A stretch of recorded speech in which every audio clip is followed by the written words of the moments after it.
الحمد لله وحده لا شريك له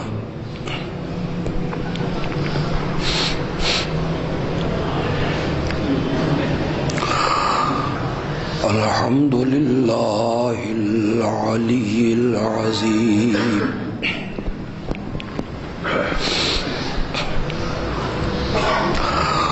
الحمد لله رب العالمين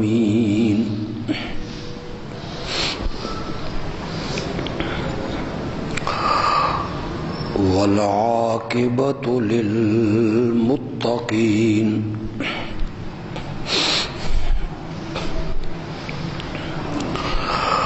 والصلاة والسلام على سيد الأنبياء والمرسلين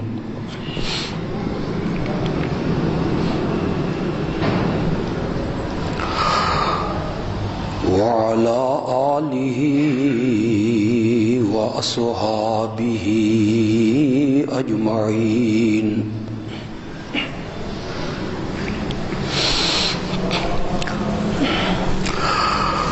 أما بعد فأعوذ بالله من الشيطان الرجيم بسم الله الرحمن الرحيم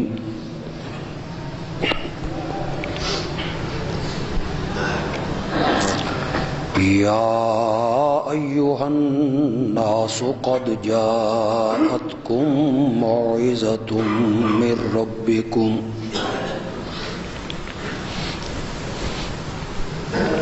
وشفاء لما في الصدور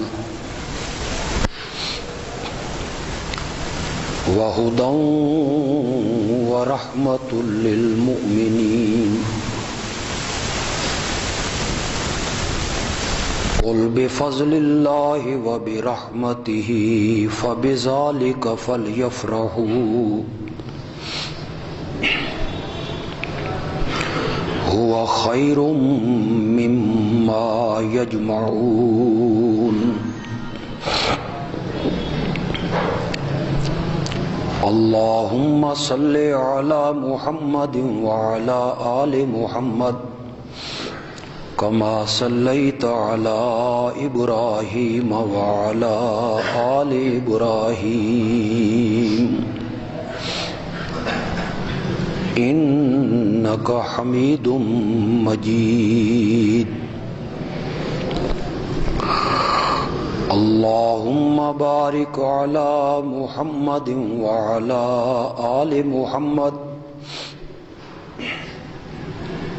كما باركت على إبراهيم وعلى آل إبراهيم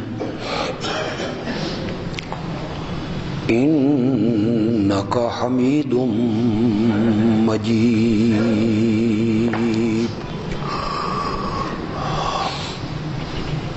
دلوں پر لگنے والے زنگ کو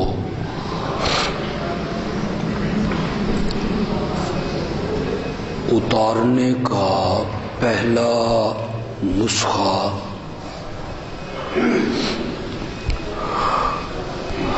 جو نبی اکرم صلی اللہ علیہ وسلم نے تجویز کیا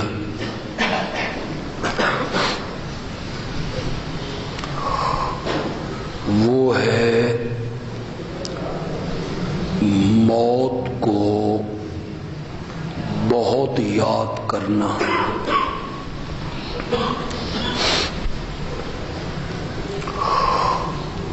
اور دوسرا نسخہ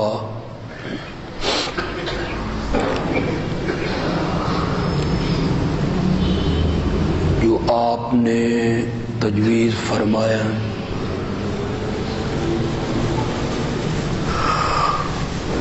وہ ہے قرآن کو پڑھنا.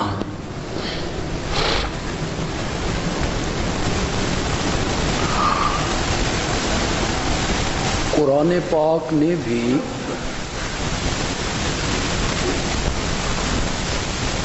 کئی مقامات پہ اپنے آپ کو شفا کہا ہے.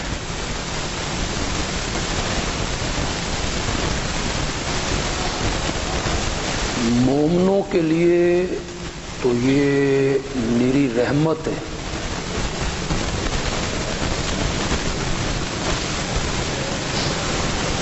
اور جب اسے شفا قرار دیا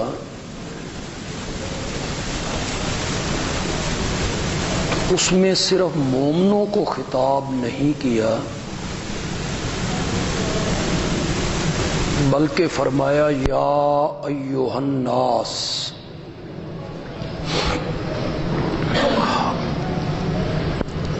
اے پوری کائنات کے لوگوں،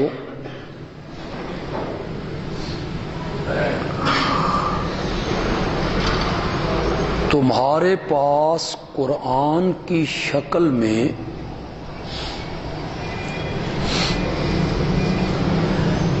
نصیحت اور وہ چیز آ گئی ہے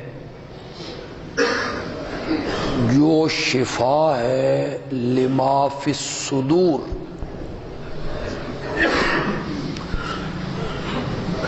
ان بیماریوں کے لیے جو بیماریاں انسان کے سینے میں جنم لیتی.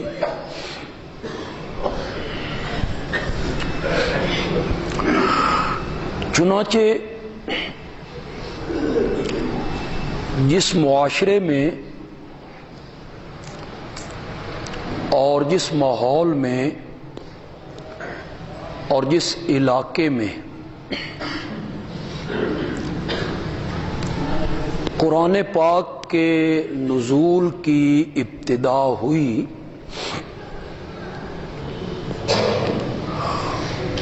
وہ معاشرہ ہر قسم کی برائیوں سے اٹا ہوا تھا.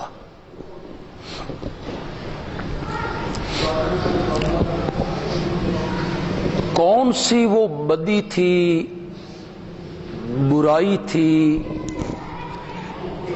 بری خصلت تھی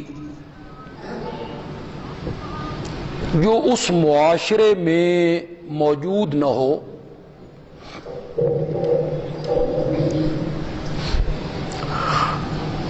آپ سیرت کی کتابیں پڑھیں، آپ تاریخ کو دیکھیں، آپ حدیث کی کتابیں پڑھیں تو آپ کو اس معاشرے میں ہونے والی برائیاں، بدیاں پڑھ کے آپ حیران ہو جائیں گے کہ یہ انسان تھے یا درندے تھے.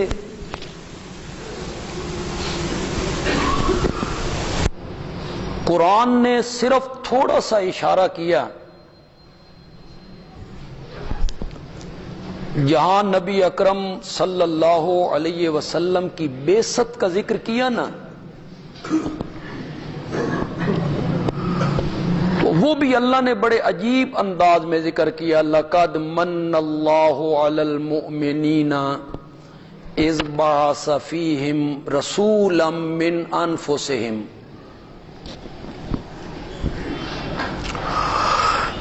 کتنے احسان ہیں اللہ کے ہم پر کہ اسے ہم گننا چاہیں تو ہم اس کا شمار نہیں کر سکتے.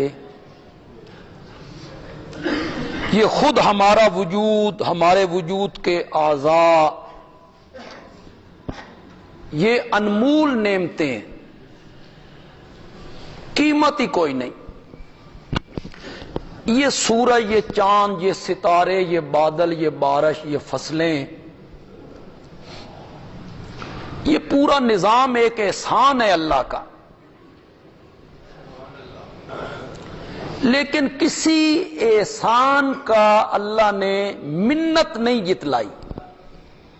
کسی جگہ پہ آپ کو نہیں ملے گا میں نے زمین و آسمان بنا کے تم پہ احسان کیا، سورج چاند ستاروں کا نظام بنا کے تم پہ احسان کیا، میں نے تمہیں وجود بخش کے تم پر احسان کیا۔ کسی جگہ پہ اللہ نے اپنا احسان نہیں جتلایا، صرف ایک نعمت اور احسان کو جتلایا کہ ہم نے تمہیں محمد عربی جیسا پیغمبر عطا کیا ہے۔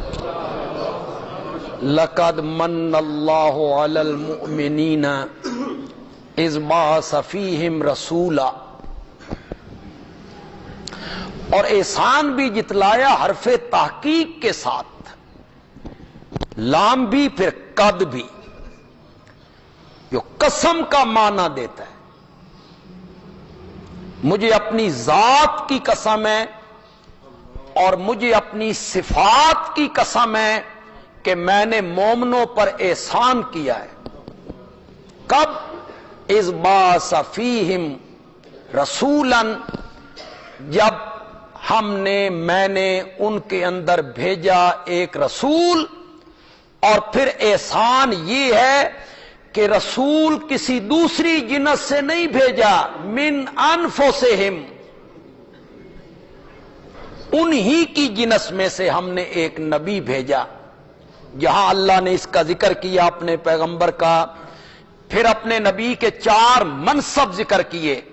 یتلو علیہم آیاتہ، اللہ کی آیتیں پڑھ پڑھ کے سناتا ہے۔ وَيُزَكِّيهِمْ، ان کا تزکیہ کرتا ہے۔ بری عادات، برے عقائد، برے اعمال وہ سارے دلوں سے کھرچ دیتا ہے، تزکیہ کرتا ہے۔ وَيُعَلِّمُهُمُ الْكِتَابَ، صرف آیتیں پڑھ پڑھ کے نہیں سناتا، کتاب کی تعلیم بھی دیتا ہے۔ والحکمت، حکمت کی تعلیم دیتا ہے، یعنی اپنے طور طریقے، عادات، خصائل، سنت۔ حکمت سے مراد کیا ہوگی؟ سنت، اسوہ حسنہ۔ یہ 4 منصب قرآن نے ذکر کیے پیغمبر کے۔ آخر میں آ کے اللہ نے کہا وَإِن كَانُوا مِن قَبْلُ لَفِي ضَلَالٍ مُبِينٍ، اور یقیناً وہ لوگ تھے اس نبی کے آنے سے پہلے لفی ضلال مبین، کھلی گمراہی میں تھے۔ یہ تھوڑا سا اشارہ قرآن نے کیا، ان کو اللہ نے گمراہ قرار دیا، اور کھلی گمراہی میں وہ لوگ تھے۔ شرک ان میں اس درجے کا غلیظ تھا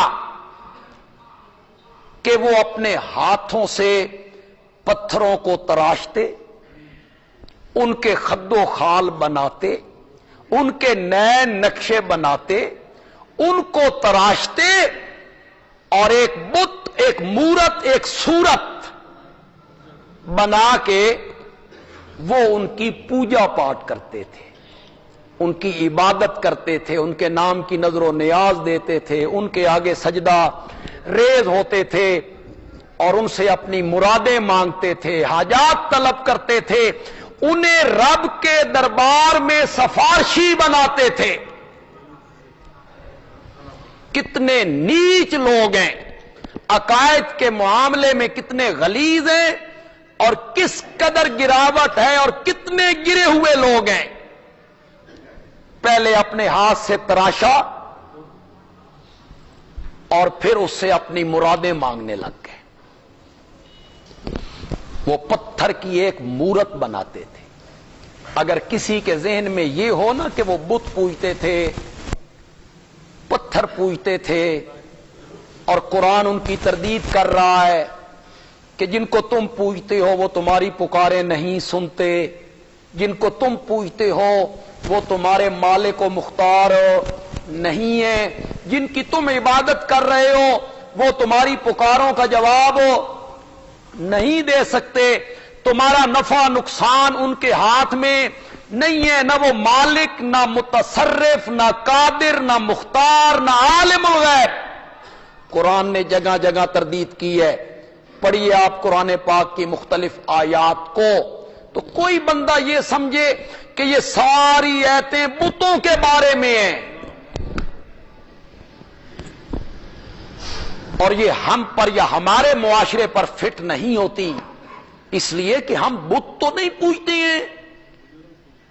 ہم نے کبھی بت پوجا ہے؟ ہم تو انبیاء اولیاء کی قبور، ان کے سامنے سجدہ ریز ہوتے ہیں، نیک لوگوں کے نام کی نظر و نیاز دیتے ہیں، ان کے وسیلے سے ہم اولاد مانگ لیتے ہیں، ان کے واسطے سے ہم صحت مانگ لیتے ہیں، انہیں ہم اپنی دعاؤں میں وسیلہ بنا لیتے ہیں۔ یہ کہاں منع ہے؟ تو وہ عوام بیچارے جو سادہ لو ہوتے ہیں وہ یہی سمجھتے ہیں کہ ہاں بت پوجنا تو منع ہے، قبریں پوجنا منع نہیں، اور یہ آیتیں قبر پوجنے والوں پر فٹ نہیں ہوتی، یا قرآن اس کی تردید نہیں کرتا۔ وہ بیچارے یہی سمجھ رہے ہیں۔ عام طور پہ اچھے بھلے لکھے پڑھے وہ کہتے ہیں قرآن میں جہاں من دون اللہ آیا ہے نا، اس سے بت مراد ہوتی۔ مثلا ایک جگہ پہ قرآن نے کہا والذین یدعون من دون اللہ لا یخلقون شیئا وہم یخلقون، جن کو وہ اللہ کے سوا پکارتے ہیں انہوں نے کچھ نہیں بنایا، وہ خود بنائے گئے ہیں، اموات، وہ مردہ ہیں، غیر احیاء، وہ زندہ نہیں ہے۔ ومن اضل ممن يدعو من دون الله من لا يستجيب له الى يوم القيامة، من اضل، من استفہامیہ ہے، اس سے بڑا گمراہ کون ہے؟ اور استفہام انکاری ہے، اس سے بڑا گمراہ کوئی نہیں۔ من اضل، اس سے بڑا گمراہ کون ہے جو اللہ کے سوا ان کو پکارتا ہے جو اس کی پکار کو قبول نہیں کر سکتے الی یوم القیامہ، قیامت کے دن تک۔ کیوں؟ ان کی دعا کو، ان کی پکار کو قبول کیوں نہیں کر سکتے؟ قرآن نے کہا وہم، اور وہ ان دعائہم، ان کی پکاروں سے غافلون۔ یہ 26ویں پارے کی ابتدا ہے، آپ جا کے گھروں میں پڑھیں، یہ 26ویں پارے کی ابتدا ہے۔ یہاں یہ کہہ دینا بت مراد ہیں، یہ تو بتوں کے بارے میں بت مراد ہیں، تو میں کہوں گا اس سے اگلی آیت پڑھو، پڑھیے 26واں پارہ پہلا صفحہ پڑھیے۔ کیوں نہیں پڑھتے آپ قرآن؟ کیوں نہیں دیکھتے آپ قرآن کو؟ کیوں مطالعہ نہیں کرتے آپ قرآن کا؟ آنکھیں بند کر کے ان کے پیچھے چلے ہوئے ہو۔ پڑھو اگلی آیت میں قرآن کیا کہتا ہے، وَإِذَا حُشِرَ النَّاسُ، اور جب لوگوں کو قیامت کے دن جمع کیا جائے گا، كَانُوا لَهُمْ أَعْدَاءً، تو جن کو یہ پکار رہے ہیں یہ ان کے ہو جائیں گے دشمن۔ یہ بتوں کو اٹھایا جائے گا، یہ پتھروں کا حشر ہونا ہے، تو قرآن کہا اذا حشر الناس ہو۔ تو اس کو آپ ایک دفعہ چھوڑ دیں، یہ کہنا کہ جہاں من دون اللہ آیا ہے اس سے مراد بت ہوتے ہیں، جس جگہ بھی من دون اللہ آ گئے ہیں۔ جن جن کو اللہ کے سوا تم پکارتے ہو لن یخلقوا ذبابا، وہ ایک مکھی پیدا نہیں کر سکتے. جن جن کو بھی پکارتے ہو من دون اللہ، اللہ کے سوا. تو ہمارے علماء کہتے ہیں اس سے بت مراد ہے. من دون اللہ سے کون مراد ہوتے ہیں؟ بت مراد ہوتے ہیں. اب میں ایک آیت پڑھنے لگا ہوں من دون اللہ سے، وہاں بت. یہ ہے سورت مائدہ، اور سورت مائدہ کا آخری رکوع شروع ہو رہا ہے.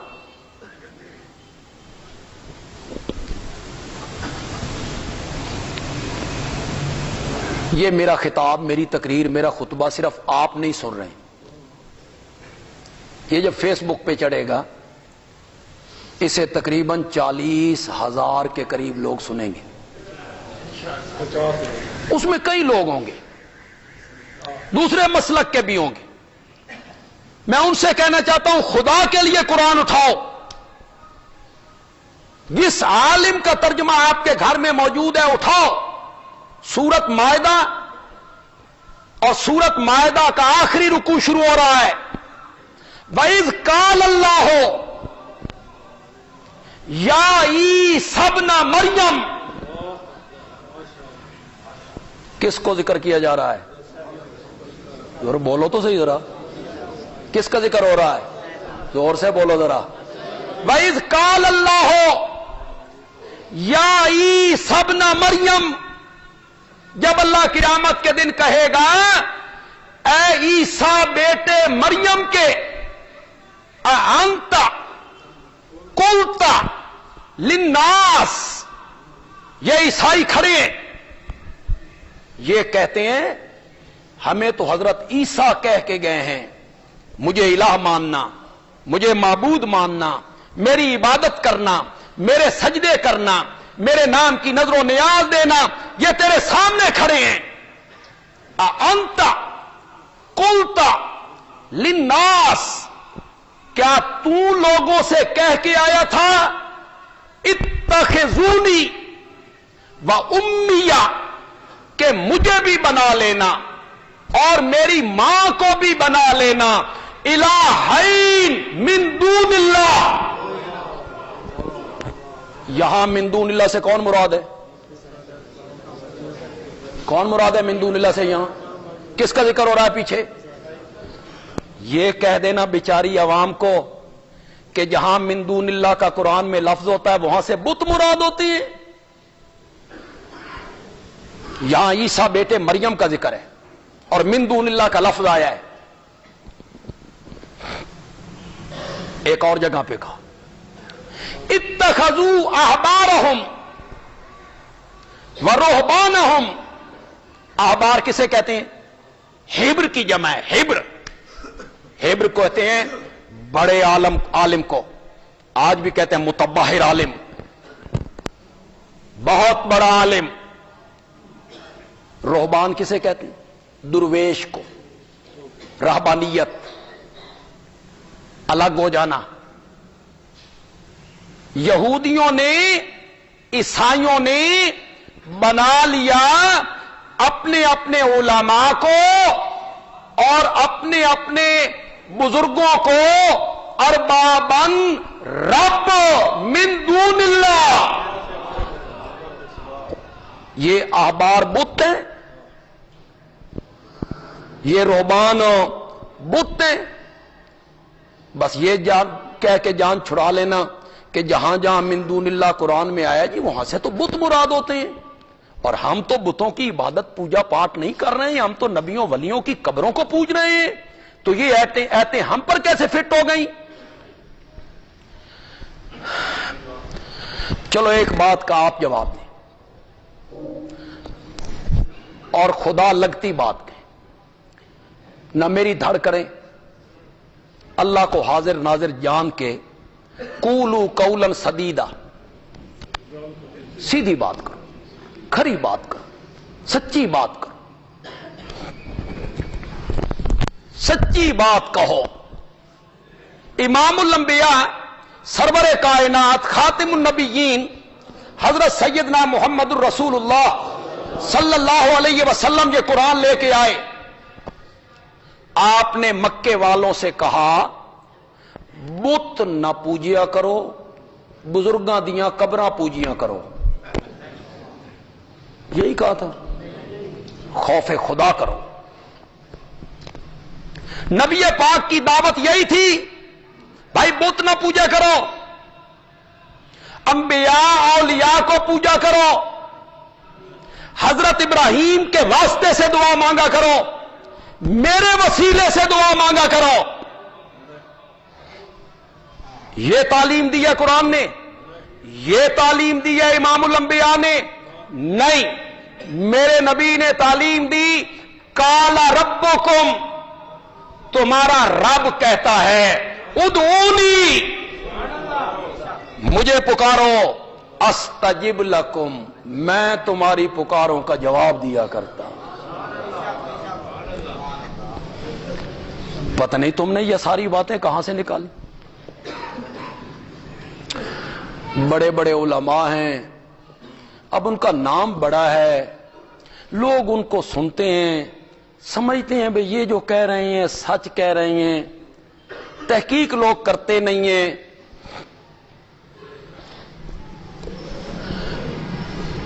جتنی قرآن کی دعائیں آپ کو یاد ہیں، قرآن کی جتنی دعائیں آپ کو یاد ہیں پڑھو، جتنی یاد ہے وہ تو پڑھو. ربنا آتنا فی الدنیا، ربنا ظلمنا، رب اجعلنی، ربنا اغفر لی. یاد ہے؟ کسی میں واسطے وسیلے کا ذکر ہے،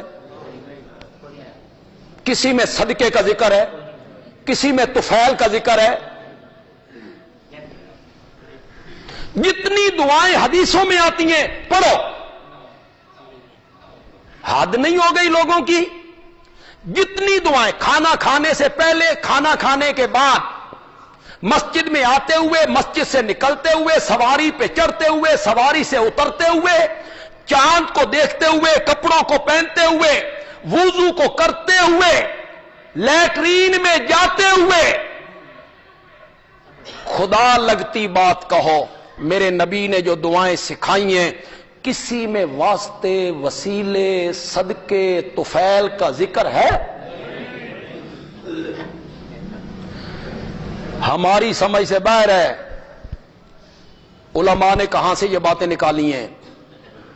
ہم کیا کر سکتے ہیں؟ ہم اپنی آواز کہاں تک پہنچا سکتے ہیں؟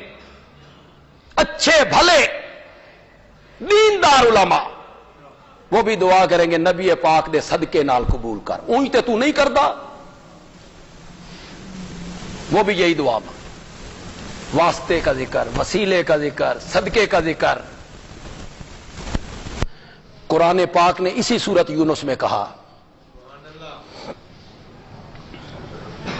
یہ آیت نمبر 18 ہے، سورت یونس کی آیت نمبر 18. وَيَعْبُدُونَ مِن دُونِ اللَّهِ مَا لَا يَضُرُّهُمْ وَلَا يَنفَعُهُمْ. اللہ کے سوا ان کی پوجا پاٹ کرتے ہیں کہ یہ پوجا پاٹ نہ کریں تو وہ انہیں نقصان نہیں پہنچا سکتے، اور اگر یہ پوجا پاٹ کریں تو وہ انہیں نفع نہیں پہنچا سکتے. پوجا پاٹ کیا ہوتی ہے؟ سجدہ کرنا کیا ہے؟ پوجا پاٹ نہیں ہے. نظر و نیاز دینا کیا ہے؟ پوجا پاٹ نہیں ہے. طواف کرنا کیا ہے؟ پوجا پاٹ نہیں ہے. پکار عبادت نہیں ہے. اللہ کے سوا ان کے سجدے کرتے ہیں، ان کی نظر و نیاز دیتے ہیں، ان کو پکارتے ہیں جو انہیں نقصان بھی نہیں پہنچا سکتے، نفع بھی نہیں دے سکتے. اور جب پوچھا جاتا ہے کہ یہ کام کیوں کرتے ہو، یقولون، تو وہ کہتے ہیں ہؤلاء، یہ جن کی پوجا پاٹ ہم کر رہے ہیں، شفعاؤنا، یہ ہمارے سفارشی ہیں عند اللہ. یہ مشرکین مکہ کا عقیدہ ذکر کیا ہے قرآن نے. پتہ نہیں تم نے یہ سفارشوں والی بات کہاں سے نکال لی. ان کے صدقے سے مانگیں گے، ان کے وسیلے سے مانگیں گے. یہ قرآن ہے، اور قرآن تو پھر یہاں تو تھوک کے سودے ہیں. یہ سورۃ زمر ہے، 23واں پارہ ہے، سورۃ زمر ہے. سورۃ زمر کی آیت نمبر 3 ہے. خدا کے لیے گھروں میں جاؤ، میں نے آیت بھی بتا دی ہے، نمبر بھی بتا دیا آیت کا، سورت بھی بتا دی ہے. والذین اتخذوا من دونہ اولیاء، جن لوگوں نے اللہ کے سوا کارساز بنا رکھے ہیں. کیا کہتے ہیں وہ؟ کیا کہتے ہیں وہ کہتے ہیں ما نعبدہم، ہم ان کی پوجا پاٹ صرف اس لیے کرتے ہیں. اگلے لفظ کا ترجمہ آپ نے کرنا ہے اور انشاءاللہ آپ کریں گے. وہ بڑا آسان سا لفظ ہے، آپ ترجمہ کریں گے. ہم ان کی پوجا پاٹ صرف اس لیے کرتے ہیں لِيُقَرِّبُونَا، شاباش شاباش، یہ ہمیں قریب کرتے ہیں اللہ. یہ قرآن ہے، یہ مشرکین مکہ کا عقیدہ بتایا قرآن نے. ساڈی سندا نہیں، انہاں دی موڑدا نہیں. ہماری ان کے آگے، اللہ کے آگے. یہ مشرکین مکہ کا عقیدہ ذکر کیا ہے قرآن.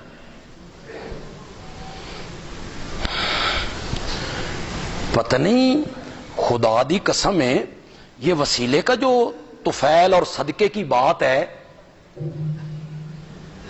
اللہ دے پلے پتہ نہیں کی رہ جاندہ. ہمیں تو سمجھ نہیں ہے. مجھے میں ایک بہت بڑے رئیس سے، بہت بڑے سخی سے، بڑا اس کا نام ہے، بڑی سخاوت میں مشہور ہے، مجھے اس سے کام پڑ گیا.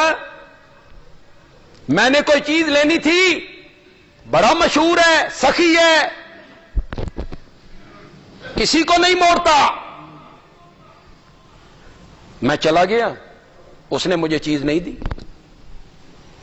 دی، ضد کر گیا. میں باہر نکلا، چیز کی مجھے ضرورت تھی، میری مجبوری تھی، میں نے لینا تھا.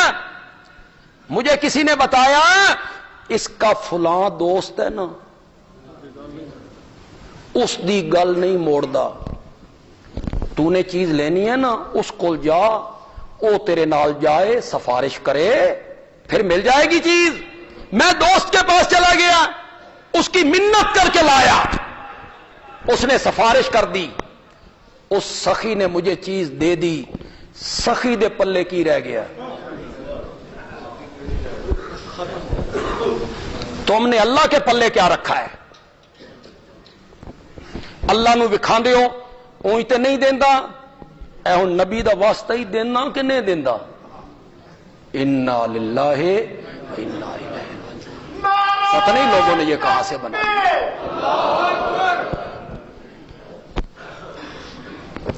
رحمان کس کا ہے بھائی؟ رحمان کا کیا معنی ہے؟ رحیم کا کیا معنی ہے؟ رؤوف کا کیا معنی ہے؟ رحمان کا معنی یہی ہے کہ گناہگاروں کی نہیں سنتا، یہی معنی ہے رحمان کا. رحیم اسے کہتے ہیں جو بدکاروں کی نہ سنے، اسے رحیم کہتے ہیں. نیکوں کی سنے، بروں کی نہ سنے، اپنوں کی سنے، پرایوں کی نہ سنے، اسے رحمان کہتے ہیں.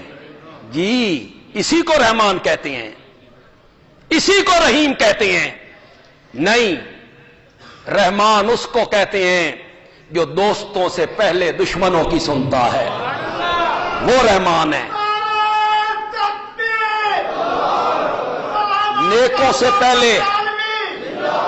نیکوں سے پہلے بدکاروں کی سنتا ہے. بازا ہراں کی ہستی بازا، گر کافر و گبر بت پرستی بازا. تو کافر ہے، تو آتش پرست ہے، تو بت پرست ہے، آ میرے دروازے پر. بازا پھرا ایک دفعہ توبہ کر کے پھرا، دو دفعہ توبہ کر کے پھرا، بازا واپس آ. 100 مرتبہ توبہ کرنے کے بعد توبہ کر کے پھر میرے دروازے پہ آ، میں تجھے پچھلا تانا بھی نہیں دوں گا، تانا بھی تجھے نہیں دوں گا. میرے دروازے پہ آ. سکا باپ بھی تانا مار دیتا ہے. چوتھی میری پتر غلطی کرے، معافی مانگ کے پھر آئے تو کہتا ہے حرام دیا، ضرورت پہندی ہے تے آ جانا. پھر چلا جاتا ہے، پھر معافی مانگ لیتا ہے، پھر معافی مانگ لیتا ہے. اللہ کہتے ہیں سکا باپ تجھے تانا دے گا، میں تجھے پچھلا تانا بھی کبھی نہیں دوں.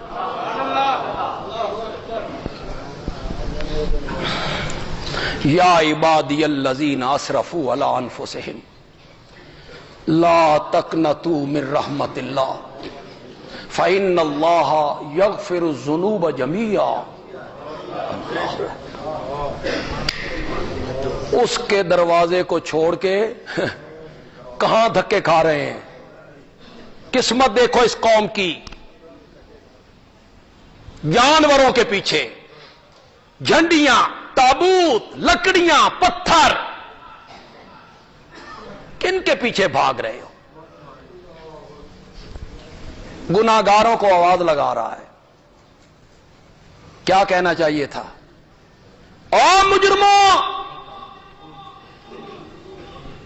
او گناہگاروں، او نمک حراموں، میری دھرتی پر رہ کر میرا کھا کے میری نافرمانی کرتے ہو، نمک حرام ہو تم. نہ بلایا بھی تو کیسے؟ یا عبادی. خدا دی قسم ہے والد بھی کدی نہیں پتر نو بلایا. نافرمان بیٹا ہو نا، کدی نہیں آکھیا او میرا پیارا پتر، نہیں بلاتا. اس کا دل جلا ہوا ہوتا ہے، یہ میرا نافرمان بیٹا ہے، یہ میری نافرمانی کرتا ہے، میری توہین کرتا ہے، حکم عدولی کرتا ہے. وہ اسے بھی صحیح لفظوں سے نہیں بلاتا. اور یہاں گناہوں میں لتھڑے ہوئے لوگوں کو اللہ کہتا ہے یا عبادی.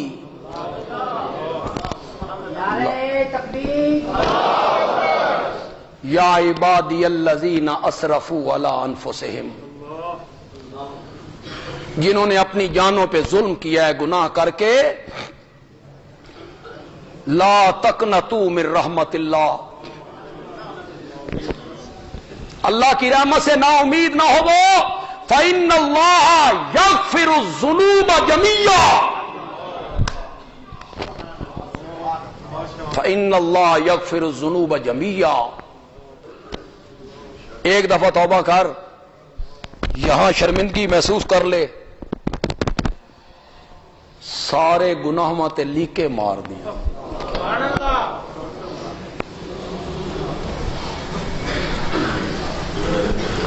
اللہ اکبر اللہ اکبر.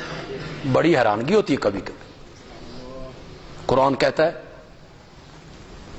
جب تیرے گناہوں کو مٹا دوں گا نا تو دفتر تو خالی ہوگی. سارا دفتر تو خالی ہو گیا، اور رجسٹر تو سارے گناہ مٹ گئے سارے گناہ. تو قرآن نے کہا صرف گناہوں کو مٹاؤں گا نہیں، جتنے گناہ کیے ہیں اتنی ہی نیکیاں رجسٹر میں لکھوں گا بھی صحیح.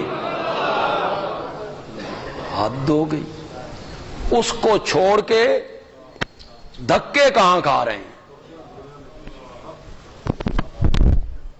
اور پھر اسے ایمان سمجھ رہے ہیں.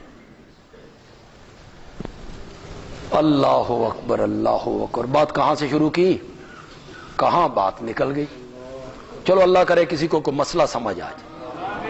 تو مشرکین مکہ کا کیا نظریہ قرآن نے بیان کیا؟ ہاؤلائے شفعاؤنا عند اللہ ما نعبدہم الا لیقربونا الی اللہ. یہ ہمیں اللہ کے کیا کرتے ہیں؟ قریب.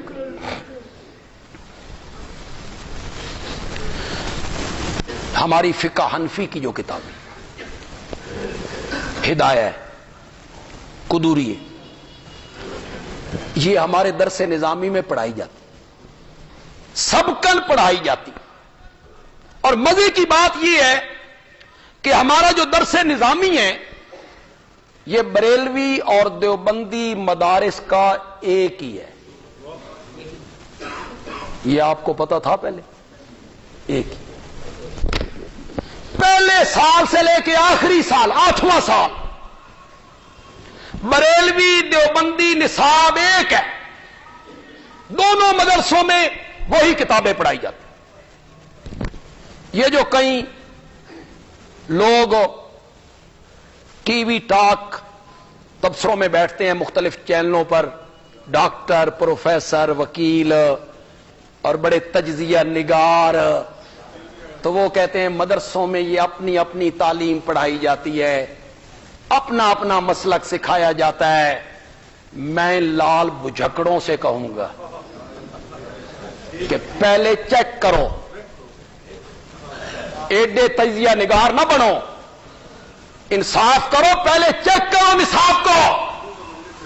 ہمارا وفاق ہے وفاق المدارس, بریلویوں کا وفاق ہے تنظیم المدارس. تنظیم المدارس کا نصاب چیک کرو, وفاق المدارس کا نصاب چیک کرو, دونوں کا نصاب ایک ہے. یہاں جی تعصب پھیلایا جاتا ہے, تعصب. میں آپ کو یہ بات بتاؤں تو آپ حیران ہو جائیں.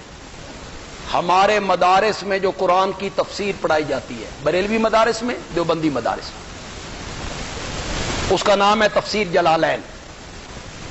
کیا دوسری تفسیر پڑھائی جاتی ہے بیضاوی, تفسیر بیضاوی. ان دونوں تفسیروں کے لکھنے والے حنفی نہیں ہیں, شافعی ہیں. شافعی, امام شافعی کے مقلد ہیں. لکھی ہوئی تفسیر ان کی ہے, پڑھائی ہمارے مدارس میں جاتی. پھر تم کہتے ہو یہاں تعصب کی تعلیم دی جاتی ہے.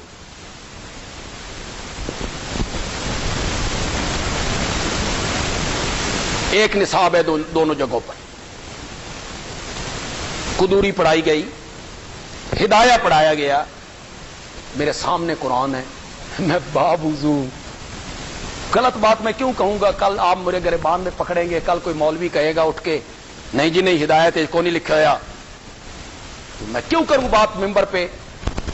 ان حنفی کتابوں میں لکھا ہوا ہے اپنی دعاؤں میں یہ کہنا کہ بے حق کے انبیائک, بے حق کے اولیائک, اولیاء کے حق کے ساتھ, انبیاء کے حق کے ساتھ ہماری دعا کو قبول کر. مکروہن, تم نے دعاؤں کا حصہ بنا لیے. ہماری کتابیں کہتی ہیں کہ اس طرح دعا مانگنا مکروہ ہے, اور جہاں مطلق مکروہ ہو اس سے مکروہ تحریمی مراد ہوتا ہے. وہ حرام کی حد تک اس کو لکھتے ہیں. کس کو؟ انبیاء کے حق کے ساتھ, اولیاء کے حق کے ساتھ ہماری دعا کو قبول کر. ہم کوئی بغیر دلیل کے بات کرنے والے لوگ ہیں. وہ بت پوجتے تھے. کتھوں گل ٹری سی؟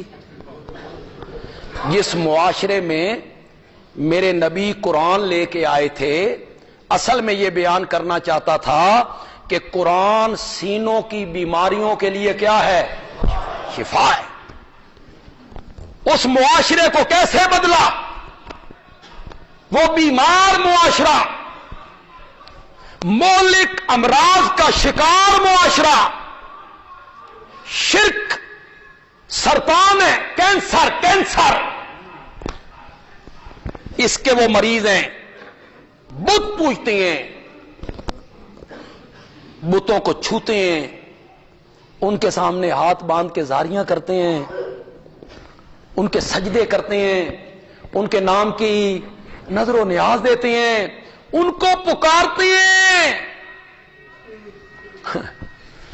پھر کوئی چیز تقسیم کرنی ہے نا آپس میں، رولا پہ گیا بھی تیری کتنی میری کتنی، تو وہاں بتوں کے پاس انہوں نے تیر رکھے ہوئے ہیں، تیر، ایک تھیلے میں تیر رکھے ہوئے ہیں، ایک تیر پہ لکھا ہوا ہے آدھا تیرا، ایک تیر پہ لکھا ہوا ہے چوتھائی تیرا، ایک تیر پہ لکھا ہوا ہے تیسرا حصہ تیرا، ایک تیر پہ لکھا ہوا ہے لا تیرا۔ تو وہ کہتے تھے آؤ اتھے تقسیم کرا لینیا۔ عقیدہ کیا تھا؟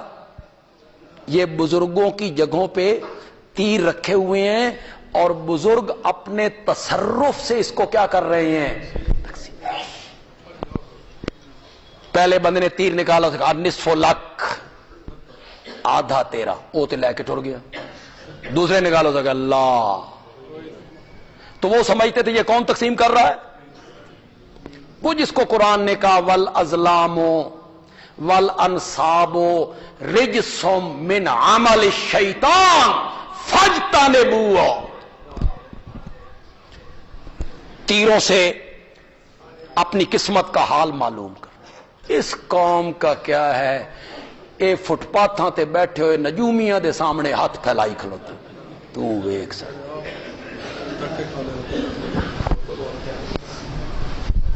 کتنے چینلوں والے ہیں بابو، پڑھے لکھے لوگ، نجومیوں کو بلایا ہوئے، نجومیوں کو۔ ہاں جی دسو جی عمران خان اگلا وزیر اعظم بڑھے گا جی، نجوم کیا کہتا ہے؟ واہ واہ جی واہ۔ نواز شریف کا کیا بنے گا جی 18 میں؟ یہ 17 کے آخر میں ہر چینل والا نجومیوں کو بلائے بیٹھے، نواز شریف کا کی بنے گا جی، بلاول کا کی، بلاول کا کیا بنے گا، نجومیوں کا۔ جن کو تم بلائے بیٹھے ہو نا، ایک خربوزے خرید کے گھر لے جان نا تو سارے پھکے نکل دینے، تمہیں یہ بتانے لگے ہیں فلانے دا کی بنے گا تے فلانے دا کی بنے گا، انہوں نے تو خود پتا کو نہیں بھی خربوزے میٹھے نے کے پھیکے۔ وما تدری نفس، واہ قرآن واہ قرآن، سورت لقمان کی آخری آیت، وما تدری نفس ماذا تکسب غدا، کوئی نہیں جانتا، کوئی نہیں جانتا کہ وہ کل کیا کرے گا۔ ایک شادی کی تقریب میں میرے پیارے پیغمبر تشریف لائے، شادی تھی، شادی والے گھر میں آئے، بخاری کی روایت ہے، آپ جب گھر میں داخل ہوئے تو چھوٹی بچیاں دف پہ گیت گا رہی تھیں جس میں بدر و احد کے شہداء کا ذکر تھا، غازیوں کا ذکر تھا، گیت گا رہی تھی چھوٹی بچیاں۔ اے میرے لفظ تھوڑے جے غور نال سننے جی، شادی کی تقریب میں دف پر چھوٹی بچیاں گیت گا رہی ہیں، آپ اس گھر میں تشریف لائے، ایک بچی نے آپ کو دیکھا، اس نے ایک جملہ اٹھایا، فینا نبی یعلم ما فی غد، غد کس کو کہتے ہیں؟ کل کو۔ ہمارے اندر ایک ایسا نبی موجود ہے جو کل کی بات جانتا ہے۔ اس بچی نے کہہ دیا، بخاری کی روایت ہے، حدیث ہے، آپ جس کمرے میں جا رہے تھے، جس طرف جا رہے تھے اس طرف نہیں گئے، سیدھے بچیوں کے پاس آ گئے۔ یہ دل میں نہیں آیا بچی ہے، کہہ لیا تو کیا ہے، بیٹی ہے، بچی ہے، معصوم ہے، آپ کو خطرہ پیدا ہوا، یہ تو بچی ہیں، میں چپ کر کے گزر گیا تو لوگوں نے تو اسے دلیل بنانی ہے نا کہ منع نہیں کیا، کوئی تے گل ہے نا۔ میرے نبی سیدھے بیٹیوں کے پاس آئے، سر پہ ہاتھ رکھا اور فرمایا وہی کہو جو پہلے کہہ رہی تھی، کل کی بات رب کے سوا کوئی نہیں جانتا ہے، کوئی نہیں جانتا۔ وما تدری نفس ماذا تکسب غدا. مشرکین نے سوال کیا تھا، اصحاب کاف کون تھے، ذوالقرنین کون تھا. جمعے کا جو ٹائم ہوتا ہے اس میں ایک بڑی ذہنی کوفت ہوتی ہے کہ وقت پاؤں کی زنجیر بنتا ہے، پھر بندے کو تھوڑی سی جلدی کرنی پڑتی. اصحاب کاف کون تھے، ذوالقرنین کون تھے، روح کی حقیقت کیا ہے بتا.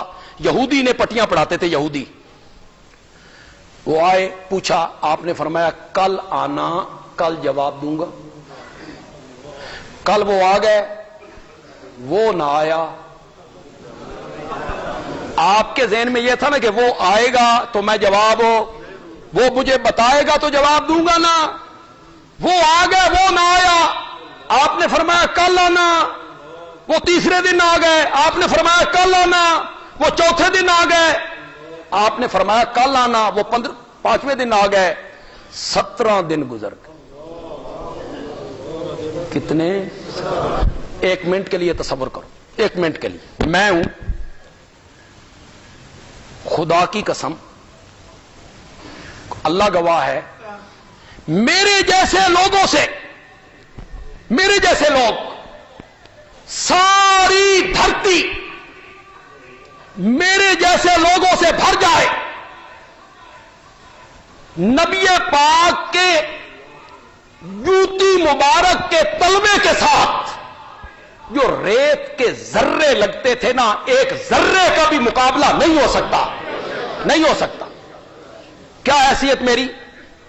لیکن 1 منٹ کے لیے تم سوچو، تم میرے پاس آؤ، مسئلہ پوچھو، میں آکھا کل آنا، تسی کل آ جاؤ، میں آکھا کل آنا، تسی تیسرے دن آ جاؤ، میں آکھا کل آنا. میری پریشانی، پشیمانی، اس کا اندازہ لگا سکتے ہو؟ بولو، لگا سکتے ہو؟ ہو سکتا 5ویں دن تساں بھی آکھو ہر روز جھوٹ بولتا ہے، اسی ویلیاں. کل کل کل کل مشرکین نے جگہ جگہ پہ بیٹھ کے بکواس شروع کیے. اور جی وہی شئی کوئی نہیں سی، شیطان آتا تھا، جس کے منہ میں جو آیا وہ بکتا چلا گیا. کئی لوگوں نے تنزیہ طور پہ کہا، اور سنیا جی محمد رب محمد تو ناراض ہو گیا، چھوڑ گیا. تنزیہ گفتگو 15 یا 17 دن کے بعد جبریل آئے. میرے نبی نے کہا ما فعل بک یا جبریل، تو کتھے رہ گیا سائیں. جبریل کہتا ہے یا رسول اللہ آپ کیا سمجھتے ہیں اپنی مرضی نہ لانے ہاں، ما نتنزل الا بامر ربک، تیرے رب کا حکم نہ ہونا تو ہم پروں کو حرکت بھی نہیں دے سکتے ہیں، نہیں دے سکتے ہیں. تے وہی کیوں لگ گئی سورت کاف. سورت کاف جاؤ گھروں میں جا کے دیکھو. اللہ نے کہا ولا تقولن لشیء، آج کے بعد کسی معاملے میں یہ نہ کہنا انی فاعل ذالک غدا، کہ میں کل یہ کروں گا. نہیں کہنا الا ان یشاء اللہ،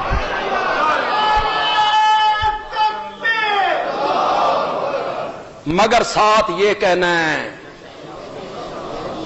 آپ کہتے تھے کل آنا، میں کل جواب دوں گا.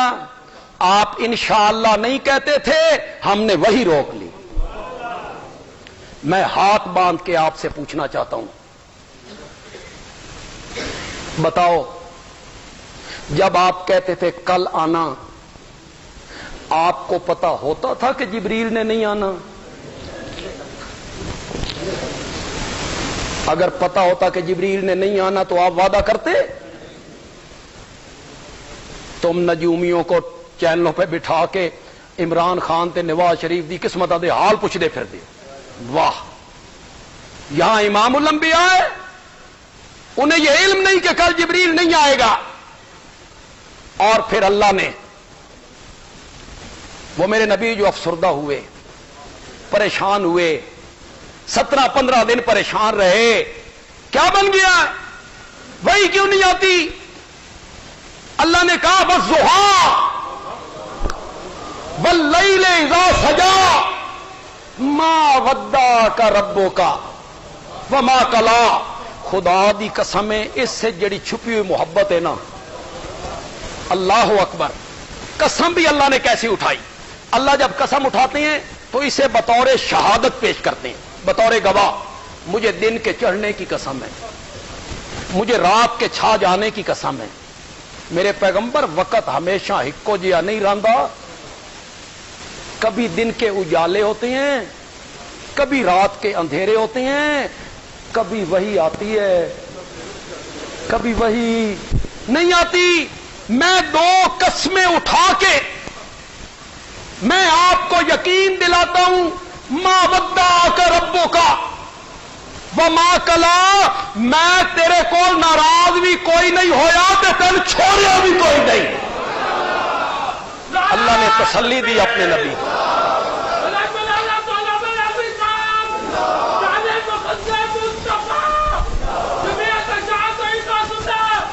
ما ودعک ربک وما قلی، ناراض بھی نہیں ہوا۔ کیسا پیار بھرا جملہ ہے، چھوڑیا بھی کوئی نہیں۔ میرا سونا پیغمبر تیرے نال یاری لائیے توڑ چاڑن نال، کوئی یاری ہو جائی لائیے کہ تین چھوڑ جانا؟ تو ہویا حبیب اللہ، تو میرا حبیب ہے۔ اجازت ہو تو 2 منٹ بات کر لوں بات۔ ابراہیم کو بنایا تھا خلیل، وہ تھا خلیل اللہ، آپ ہیں حبیب اللہ۔ خلیل خلل سے نکلا ہے، خلل درمیان چاہ جانا۔ ایک بندہ وہاں سے داخل ہو محفل میں تو آپ کہتے ہیں یار خلل نہ پا، خلل نہ پا۔ خلیل کہتی ہیں اس کو جس کی محبت دل میں آ کے ایک جگہ پہ بیٹھ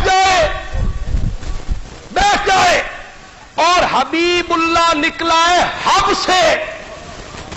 حب کا معنی دانا، دانا دانا دانا ایک جگہ پہ بیٹھتا نہیں ہے، ایک دانا بو کے آؤ، کوپل باہر نکلی، پھر 700 دانوں میں بدل گیا، دانا بڑھتا رہتا ہے، بڑھتا رہتا ہے، بڑھتا رہتا ہے۔ خلیل اللہ وہ ہوتا ہے جس کی محبت ایک جگہ پہ آ کے بیٹھ جاتی ہے، حبیب اللہ وہ ہوتا ہے جس کی محبت بڑھتی رہتی ہے، بڑھتی رہتی ہے، بڑھتی رہتی ہے۔ تو میرا حبیب ہوا۔ مضمون تو ہمارا وہی رہ گیا، بس تھوڑی سی آخر میں یہ سن لیں کہ کہاں پہ ختم کر رہا ہوں۔ مشرکین مکہ میں جن کے دور میں، جن کے معاشرے میں قرآن اترا، اس معاشرے میں ہر قسم کی برائیاں موجود تھیں، یہ میں نے ابتدا میں کہا۔ پھر ان برائیوں کو قرآن نے کیسے دور کیا، یہ میرا موضوع ہے۔ انشاءاللہ اگلے جمعے